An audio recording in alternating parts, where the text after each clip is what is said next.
Okay, so I'm Krishna. I'll be moderating today, and then if you can just have your names before we get started.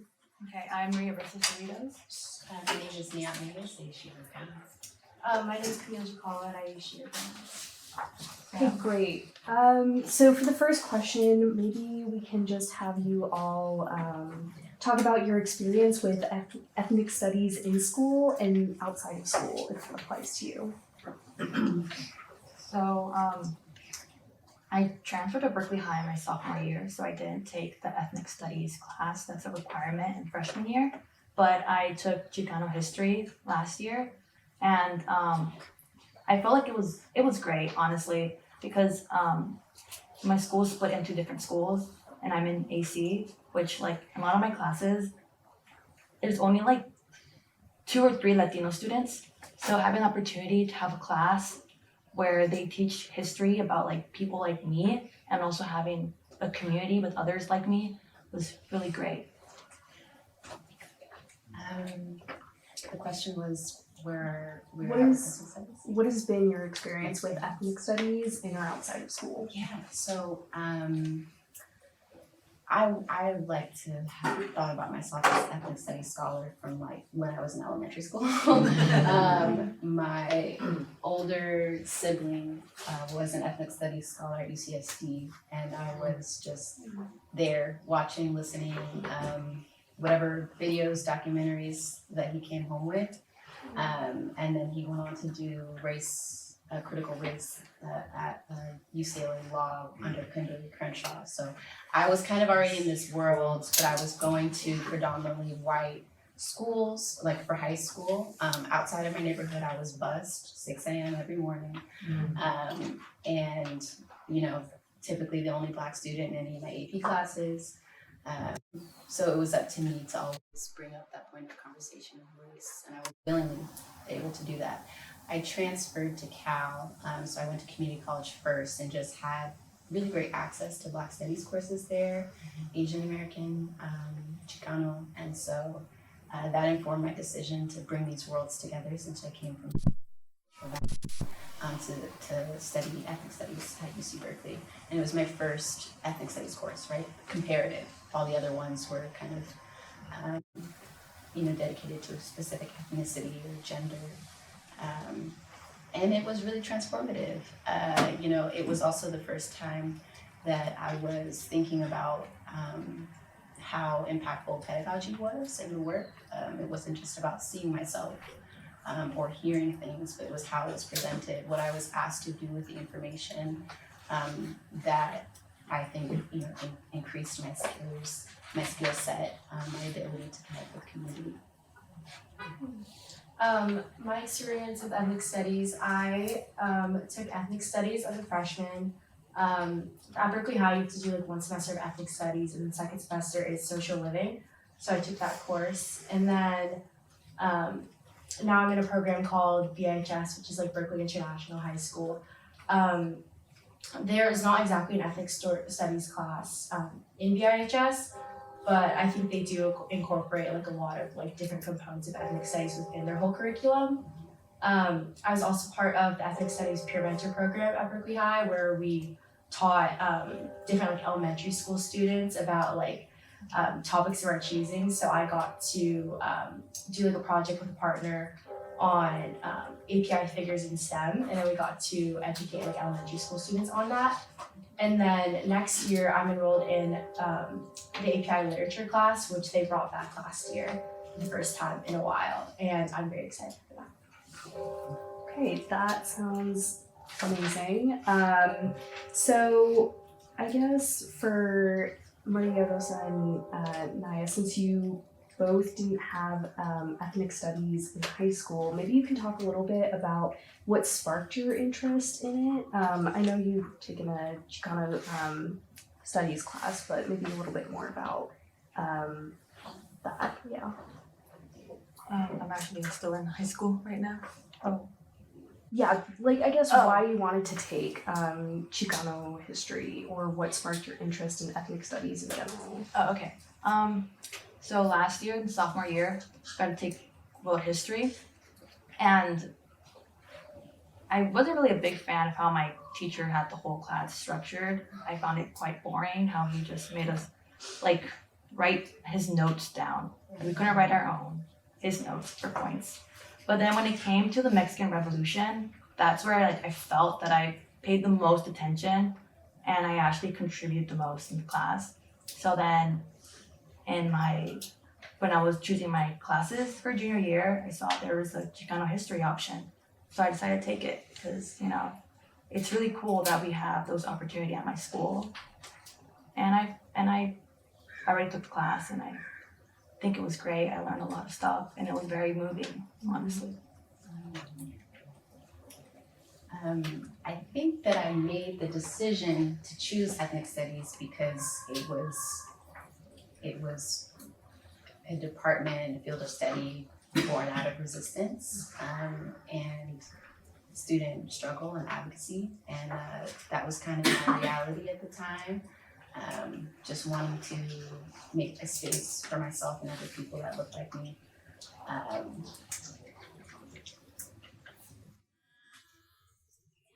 Yeah, I feel like I shared a bit about my upbringing and my interests, so I'll just leave it at that. So maybe we can talk a little bit about what sets ethnic studies apart from other classes, in particular history, which I know we talked about a little bit. Yeah, so just how it's different, any similarities that you think are valuable, stuff like that. I felt like my ethnic study class this year kind of like made like a community. It was my 6th period, so going through all those 6 periods the whole entire day, it was nice going into class where I really got to know everyone. And I feel that's something about ethnic studies that makes it just kind of, since like you're learning about history that has to do with yourself and like people like you and also other ethnic backgrounds, I feel like it just really brings everyone together because we're learning something about everyone. I think it's different in that we learn a lot about like the rest of our classmates' cultures and their stories. So for example, in my freshman class, we got to do like a project where we got to interview like a relative or talk about like an object that was personal to us and our culture and then speak on that. So I got to make like a video. I did a video on this Filipino dance I used to perform when I was like younger called Ginasuan. And I got to speak on my experience to that and relearn kind of what and how my culture and my family's culture is connected to that. And then presented like to the rest of the class. And then I got to hear about other people's experiences with their own families. And I think that sets it apart because, for example, like a regular history class, we probably just talk about things like the Civil War, like World War II. But in ethnic studies classes, I feel like we learn more about like different diverse cultures and their histories. I think in comparison to some of the other classes that I've taken, even if it was a history class with like a focus on a historical period of African American history, for example, it was all new information, which was exciting. It typically wasn't shown like in high school, just taking your regular American history course. But when I had my first opportunity to take an ethnic studies course, it was at UC San Diego. I had cross-enrolled during community college, and it was just an introductory class, similar to the one that we have here at Cal. And I think the big guy that we were reading was Stuart Hall at the time, and that was so huge for me because it was the language that we were given to describe how I was a racialized individual, and just making cultural meaning out of how we exist here and what things are maybe we don't choose to may not choose to be represented in this way, but society has kind of looked at us in this particular way. So having that kind of understanding and language then opened up the door for me to take more advanced classes and be able to put pieces together between different disciplines. This is actually a question that I wanted to ask the most. If you could go back and give your high school ethnic studies teacher, I guess kind of doesn't necessarily have to be your high school ethnic studies, doesn't even have to be ethnic studies. But if you could give a high school teacher anonymous feedback on their course, what would you tell them?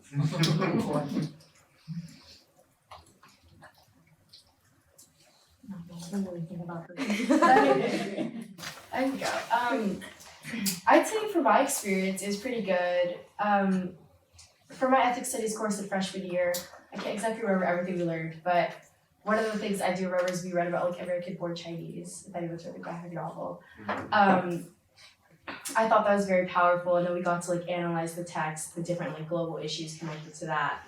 And I'd say for the Berkeley High curriculum, it's cool that we get to do a 1 semester course. I was kind of wishing it was 2 semesters because that would have been the full year. But overall, I'd say my teacher did a good job.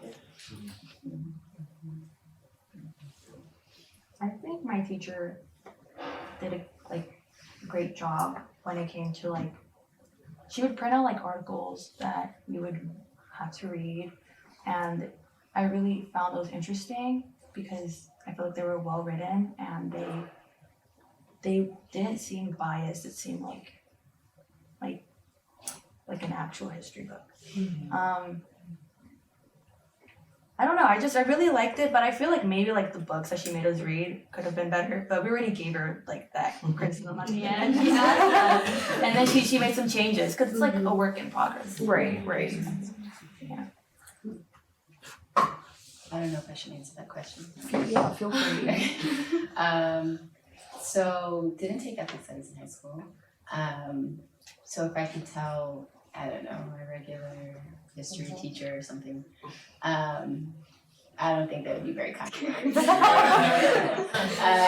I remember bits and pieces of like projects that we worked on, but I just I would just say like start all over again. Like I felt like it was standardized. So all of these high schools in San Diego Unified were teaching the same kinds of things, but it wasn't really reflective of our history. It was revisionist in a lot of ways and ahistorical, and I think all it takes is introducing new literature, new topics, and also allowing students to have some say in what they're interested in. I would have loved to have space to advocate for what I wanted to learn when I was in high school, but I just took the cards that I was dealt. Okay, and then maybe we can have some audience questions now.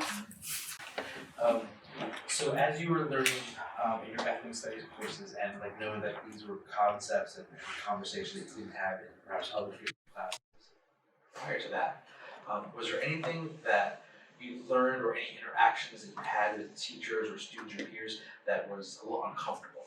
Like, can you speak to like what was discomfort like in like learning something that was brand new and hard for sometimes teachers to go there and have conversations?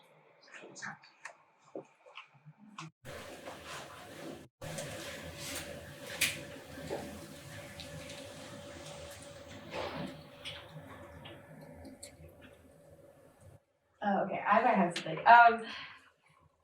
I don't think I've had like this might not be the way that you're asking, but one example of like an uncomfortable conversation I might have had was like last year. So at Berkeley High, they were starting to build the API Lit class, and I was part of like the initial meetings for like what we might want to include in the course and what we might want to talk about. And they asked me like, oh well, like what do you want to learn? What do you think like some Asian history you might want to know about? And I actually like didn't really know what to say, like what they might want to teach, because I haven't really learned a ton in prior knowledge like in middle school.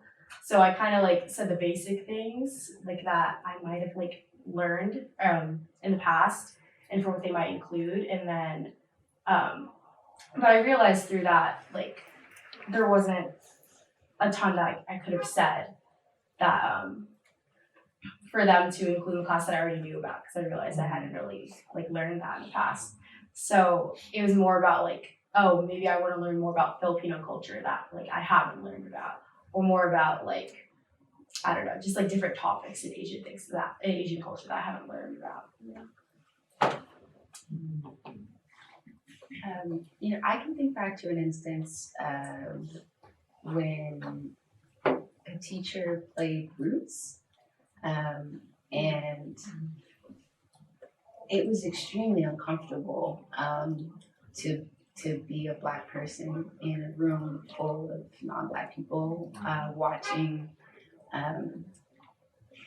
that historical trauma, and I didn't really have the language to advocate for myself then, but I think that was in that experience of me just being this uncomfortable. You know, I wanted to open up that conversation. So I think in a later class or somewhere down the line in my ethnic studies journey, that was a conversation that I had with other Black students when I got to Cal. It was like, what are your teachers doing? Do you feel like they held space for you to actually digest that? And was it necessary? Was the question, I think at the core. Do you need to see graphic violence in that way to understand the historical legacy? And yeah, I'm still unsure if that's a question that's been answered, quite honestly. I can't really think of a time that I felt uncomfortable as right now with like the history class that I took last year, but something you said reminded me of something that I learned. I remember it being pretty graphic, not something that you would learn in like let's say a regular US history class, but I feel like the way that my teacher taught it was like respectful, and I felt like it was something that we need to learn because like we can't really like sugarcoat history because then like it kind of like ruins the whole purpose. Question. In an ethnic studies class, did you? I know you felt like a sense of this class gives you a sense of community and connection. Were there routines that were just particular to like an ethnic studies, like I don't want to say vibe, but like, oh, I'm coming home to this class. And these practices the teacher does, it wasn't curricular, but it was just practices that they did. Anything that stands out to you about things that we can do? They're like teacher moves. I feel like they're teacher moves to make more connection, more community in the classroom. I think music. Like my teacher would always play music, and she would play like students would request music, and it would be like Spanish music or like some other like popular music, and she would play it. So I feel like that just basically made the teacher and the students have like a connection because she would listen to their requests. So I feel like if the teacher just listens to what students have to say, then it just builds a community. Same goes for the English teacher who did the same thing, and I've noticed the same thing as well. That students would, there was more so like a community as well in my English class. I've had experiences as well where there's music played at the beginning of class. Our orientation to one another was more like in a circle at this table. And I also really appreciate the invitation of other scholars and community organizers, and so that there wasn't this like centralized knowledge, coming from one individual in the space, but that seeing other people help encourage our own vocalization of our experiences and what we're bringing in class. One thing that one of my teachers did was like we had the community circles, or like every Monday we have like a check-in question, and then like we each go around and share. And I thought that was fun because it could be like as not deep as you want or as deep as you want, depending on how it is. And I think that's just a good way to like create like an icebreaker and then like get everyone in the class involved, because in the past we've had like very interesting conversations stem from those icebreakers. Yeah. I'm wondering about sort of the flip of the previous question, what was uncomfortable. I want to know what concepts or ideas really stood out to empower you, to give you agency that you carry with you.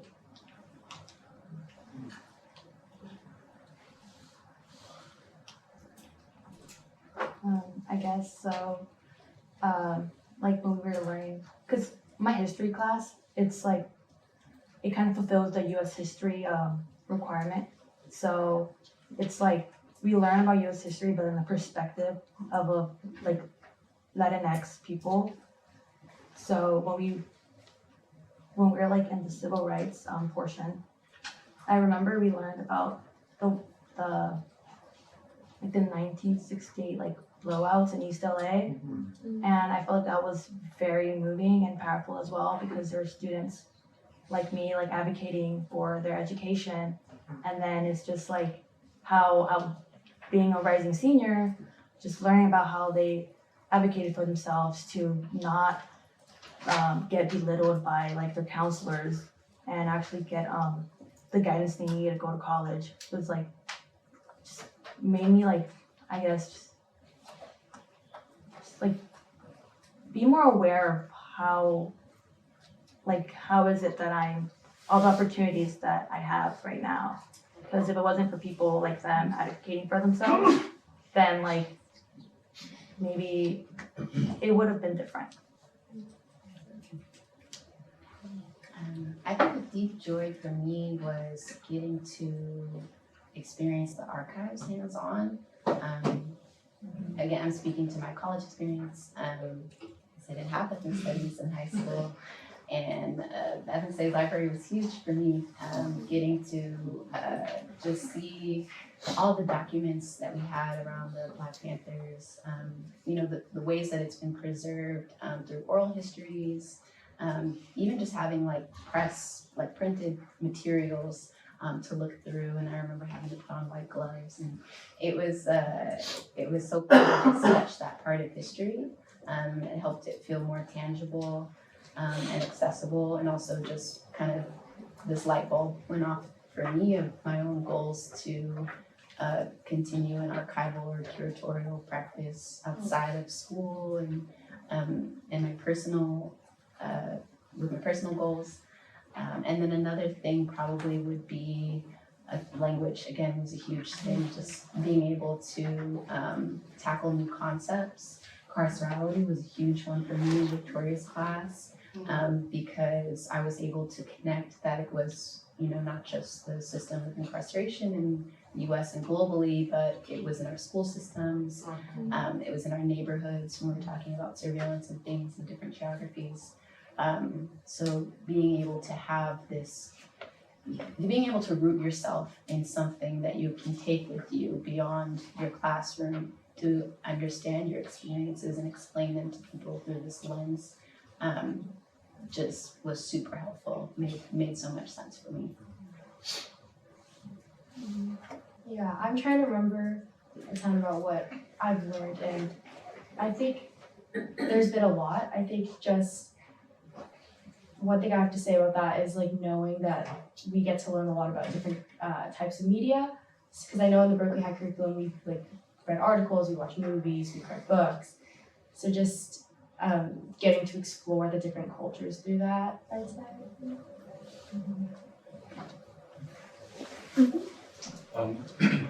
Thinking about like some of your most inspiring or impactful teachers, like I guess in maybe one or two adjectives, like what would you use to describe those teachers, like characteristics of them or things that made them so inspiring or impactful to you?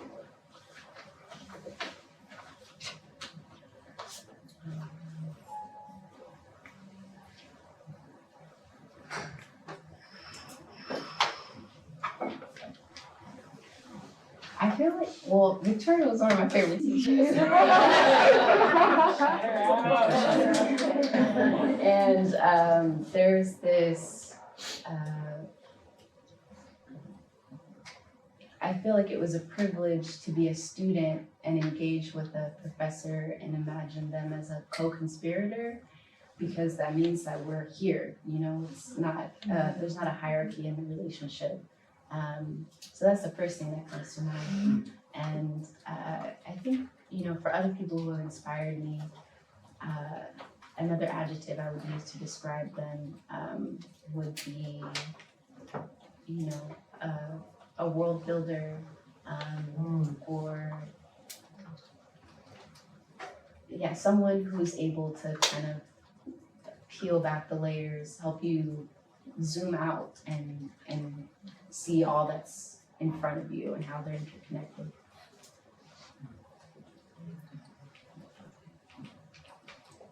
Yeah, one of your words made me think of one. I'd say like also like a learner, because a lot of teachers that I remember that are really great, it's not just they're teaching us, but it's also like they want to hear what we have to say. And it's like they want to hear about our experiences and get to know more about our cultures, because there's like thousands, many, yeah. Yeah, and I'll think of the other one. For me, one word would be encouraging, because like sometimes I doubt myself. But then, for example, like my math teacher this year, I was struggling with math, and then we had to choose our classes. But then she like reassured me and encouraged me to take AP Calc next year, and then I really appreciate that, because like just coming back from like online learning, it kind of like busted my momentum that I had. So it kind of made me like a little like self-conscious on like my academics, because like before the pandemic, I would be like, I was a great student, I would get like straight A's, but then it really hit me hard. So just like, it's been quite a struggle to get back there, but I appreciate my math teacher for that. Yeah, for my other word, I'd also say just being open. Some of the best teachers I've had in like a class that I've struggled in, they've always been open to like office hours. There was one teacher I had, I went in like every other day to lunch. I had to ask for help, and he's like one of my favorite teachers. And just always knowing that he was like there to help and answer questions was really supportive and really encouraging. If I could toss in a couple more that I think are important, creative and relevant, for sure. It was about how, it's not just how does this impact me or my community, you know, but just being able to situate what we're learning somewhere, either in a timeline or in a place. You know, it might not be relevant to me because I don't live there, but I am in some way connected to these people because, right, we're all here on this earth together. So being able to build those connection points.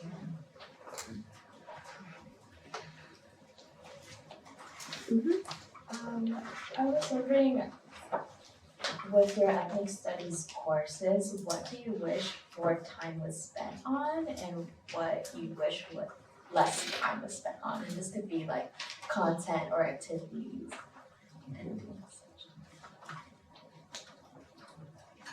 I wish we learned more, I would say, because like my history teacher, I mean, it's not her fault, she had a lot going on, so she would be absent a lot of days, so I felt like we like kind of stayed in some like parts of history for quite a while, and then I kind of wish we just like moved a little faster, and just,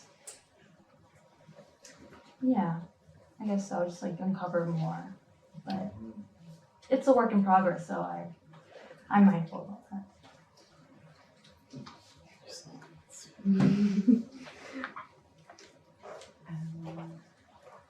I'm sorry, the question was what did we want more of?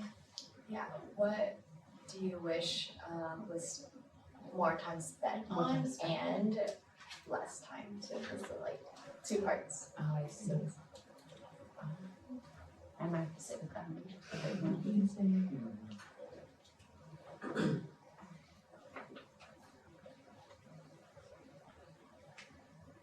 Yeah, I'm trying to remember like everything I learned freshman year, but it's kind of a while now. So.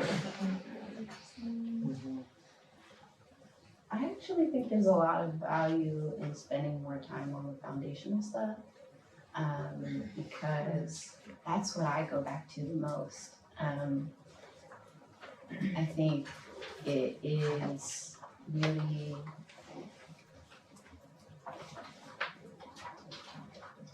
I guess the foundational stuff may look different for everyone's curriculum, but I'm just thinking about major concepts, like, right, like what are our definitions and understanding of race, gender, etc. And I think what I would be looking for was just more, I guess more diversity in the curriculum, surprisingly enough, and it could just be that African American Studies is its own department here at Cal, but I wasn't really getting that in the classroom in ethnic studies comparative classes at the time that I was here, which was 2016 and 2019. Aside from, maybe we read Franz Fanon or, some philosophers on a big level who were thinking about these things, but it was, for me, I wish I got a little bit more of that. And I'm sure that other students were also feeling like they wanted more indigenous studies, going back to those epistemologies and having, I guess, more of a spiritual connection to the work as well. Education is like a grounding practice for me, and so bringing in the other holistic part of like, this is more than just knowledge that's being shared. It's infiltrating us and affecting us in different ways. So how do we take care of ourselves in these conversations and as we're building towards bettering our communities? So that aspect I would have wanted more time on that. And it's a hard thing to do. You get, like, teachers can only do so much, but yeah.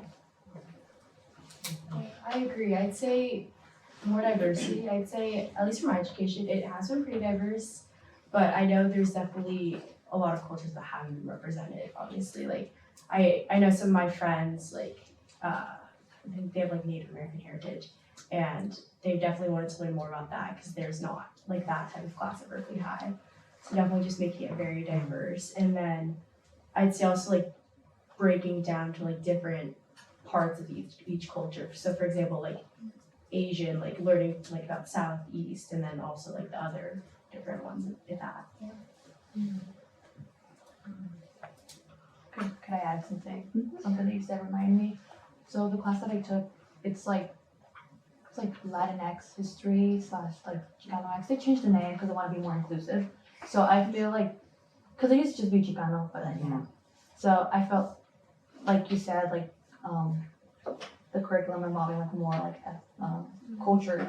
I felt like the curriculum that my teacher had this year mostly focused on like Mexican Americans, even though my class included like different Latinos. So I feel maybe just like incorporating more like Latinx history would be great for my other classmates, because since like I'm Mexican American, I learned a lot, but I don't know if somebody from like a different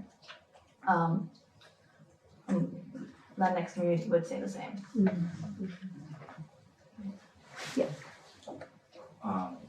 As a student, what would you say is the purpose or the point of ethnic studies as a class? Sometimes I feel like I might be hearing like, a focus on different ethnicities, which I think most of us here might say that's not the purpose of ethnic studies. It's not like a cultural studies class. It's seeped in maybe a study of power dynamics. But as a student, what do you think is the point of, it's going to be a grad requirement, so how would you maybe champion it to other students or entire school systems? I'll let the college student, I want the college student too, I don't want you to opt out, I wanna hear your point too. Well, so my first, with the diversity point, I had already had the privilege of taking Black Studies courses. And so for me, it wasn't like I wanted to see myself represented in the class. It was more of like, how can we talk about power without addressing the legacy of slavery in the US? And even our colonial histories right now, they're all intermeshed and tied together. So it would, that goes again, I think, back to the foundational stuff. So I don't know how that fits in where you guys believe ethnic studies starts. But I know, for example, that even just with the development of the departments across the nation, it's starting in San Francisco, making its way to Berkeley. It was a lot of Black students at the forefront of this movement to create a third world college. And I'm not, actually, we go back and forth about this, but I'm not entirely sure where that divide happened. But to your point of, what do I think the purpose of ethnic studies is? I do think that a cultural understanding has a place here, but it is not the center of the work. It really is more like, how do we define systems of power? How can we, I think it's also planting the seeds for beginning to understand how we can dismantle those things too. It's like a toolbox for me. That's what I think of ethnic studies is, right? So I mentioned the language, the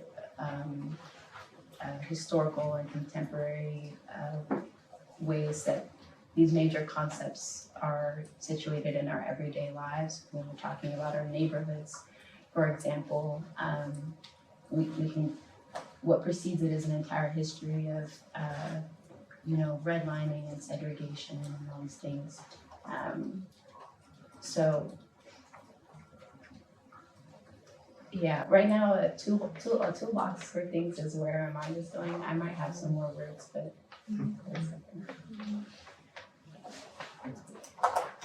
I would say that the purpose of ethnic studies is to empower students, I believe so, and also mold the current students into being better people by understanding that we live in a very diverse community, how say the US, the melting pot. I feel just being aware about how certain groups came to be and the struggles and how they advocated for themselves would really just make us aware of how to just treat people, I would say. And me personally, how I mentioned, learning about the walkouts was very empowering. I feel they say we teach history so it doesn't repeat itself, but also to create leaders, I would say, because by learning about these different movements or what other history figures did can inspire people to just be aware of what's going on in the community and how to make changes. So I feel that's the purpose of ethnic studies to me. Yeah, you both touched on both of those things. I definitely agree. I'd say, yeah, to add on what you were saying, understanding that history and then also realizing that it can be changed and it can be broken, not status quo, but knowing that in the future, we learn about these inspirations of people and then knowing that we can grow up to be those people, even though they might not be represented, we might not be as represented now, but just knowing in the future that we definitely could be, and then taking these examples and just bringing them to the future and learning that difference. Yeah. So I hate to be the person who is a disruptor of our time together, but I do want to acknowledge that I appreciate our panel for joining us today, and this is a place where we're convening teachers, so I appreciate you all for being our teachers today, so I want to thank you.